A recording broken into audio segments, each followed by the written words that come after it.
সামাজিক যোগাযোগ মাধ্যমে নিজেদের দেওয়া তথ্য অনেক সাইবার চক্রকে উদ্দেশ্য সফলে বিশেষ সহায়তা করে। আবার কৃত্রিম মেধার দাপুটে বছরে এখন প্রম্পট থেকে হ্যাকার চক্র অনেক তথ্য সহজেই হাতিয়ে নেয়। সময়টা এখন সত্যিই ঝুঁকিপূর্ণ। রাত বিরেতে বেখেয়ালে ভুল পথে পা বাড়ালেই বিপত্তি ঘটবে অনিবার্য। এক কথায় বলা চলে ডিজিটাল কার্ডে সাইবার ফাঁদ। এসব হ্যাকার শুরুতেই আপনার মোবাইলে ভুয়া ইমেইল বা মেসেজ পাঠাবে। ভুয়া ইমেইল কিংবা মেসেজের মাধ্যমে যে কোনোভাবেই হোক আপনার গোপন তথ্য কিংবা জরুরি তথ্য হাতিয়ে নেবেন তারা। শুধু তাই নয়, কোনো পরিচিত বা সংস্থার নাম করেও আপনাকে ফোন দিতে পারে। তাদের প্রধান লক্ষ্যই থাকবে আপনার গোপন তথ্য হাতিয়ে নেওয়া। চলতি বছর এই ধারার বহিঃপ্রকাশ সারা বিশ্বেই বেশি দৃশ্যমান হয়েছে। বিশেষ করে দেশেও এটা দৃশ্যমান। বিভিন্ন সময় আইন শৃঙ্খলা রক্ষাকারী বাহিনীর হাতে ধরা পড়ছে এসব চক্রের অনেক সদস্য।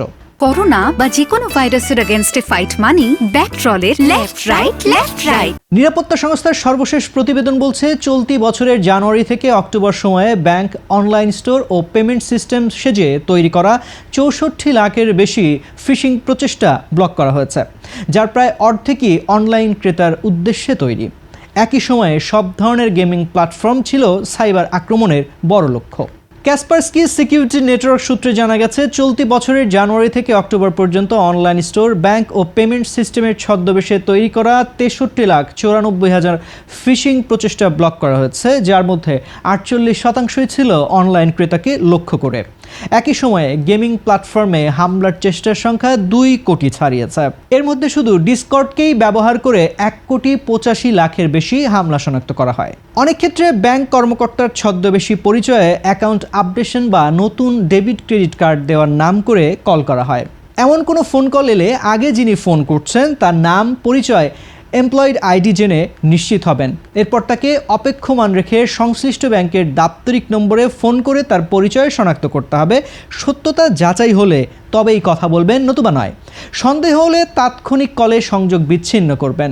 সব ব্যাংক থেকেই এখন নিয়মিত সতর্ক করে ইমেইল, মেসেজ আর সতর্কতা কার্ড প্রেরণ করে গ্রাহককে সতর্ক করা হয়। কারণ ব্যাংক কখনো ফোনে বা মেসেজের মাধ্যমে গ্রাহকের কাছ থেকে অ্যাকাউন্টের তথ্য জানতে চায় না। যদি সন্দেহ হয় তাহলে ফোন কলের বিপরীতে থাকা ব্যক্তিকে জানাবেন, নিজে গিয়ে আপনি ব্যাংকে অবহিত করবেন। সব ক্ষেত্রে প্রতারক চক্র টার্গেটের বাস্তবতার সুযোগ নিয়ে ঘুরে ফিরে বলবে এখনই তাকে প্রত্যাশিত তথ্য দিতে হবে, তা না হলে তাৎক্ষণিক অ্যাকাউন্ট বা এটিএম কার্ড বন্ধ, ব্লক করে দেওয়া হবে। অবশ্যই এটি ভুয়া কল, নিশ্চিত হতে পারেন এটি ফিশিং। এমনটি ঘটলে তথ্য দেওয়া থেকে বিরত থাকবেন। আজকাল ক্রেডিট কার্ডের তথ্য নিয়ে অনেক বেশি ভুয়া ফোন কল করা হয় বলে গ্রাহকের অভিযোগ রয়েছে। বিমানের টিকিটের সাশ্রয়, হোটেল, রেস্তোরাঁ বা বিশেষ ছাড়ে পণ্য ক্রয়, এসব লোভাতুর অফারের ফাঁদে ফেলে সাজানো হয় চক্রান্ত। অনেক সময় প্রতারক চক্র অ্যামাজন, মাইক্রোসফট, গুগল বা এ ধরনের সংস্থার নাম বলে টার্গেটকে কারিগরি সমর্থন দেওয়ার প্রতিশ্রুতির ছলে যে কারো কাছ থেকে ইমেইল বা কম্পিউটারের পাসওয়ার্ড চেয়ে বসতে পারে। এমনটি হলে এসব ডিজিটাল সিকিউরিটির তথ্য দেওয়ার অনুরোধ এড়িয়ে যাবেন। আবার অনেক ক্ষেত্রে রিমোট অ্যাক্সেস নিয়ে গ্যাজেট আপগ্রেড করার জন্য বিশেষ অ্যাপ ডাউনলোড করতে বলতে পারে। বিশেষ সতর্ক থাকবেন, এতে করে গ্যাজেটে কিন্তু লিঙ্কের বেশে র্যানসমওয়্যার ছড়িয়ে দেওয়ার ফাঁদ তৈরি হয়। এটি বহুল প্রচলিত পদ্ধতি, এতে সফলতার হার অনেক বেশি। আবার অনেক সময় স্বাস্থ্য পরিষেবা বা নতুন ধারার সামাজিক সুরক্ষা প্রকল্পের সুবিধা দেওয়ার কথা বলে ব্যাংক বা পরিবারের জাতীয় পরিচয়পত্র নম্বর বিষয়ক তথ্য চেয়ে বসতে পারে। কারণ জাতীয় পরিচয়পত্রের অনেক ধরনের অপপ্রয়োগ হওয়ার ঘটনা শনাক্ত হয়েছে।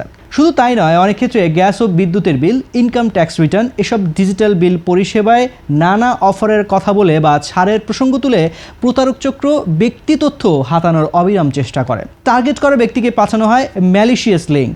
এতে ভুলেও ক্লিক করবেন না, ক্লিক করেছেন তো ঝামেলায় পড়েছেন।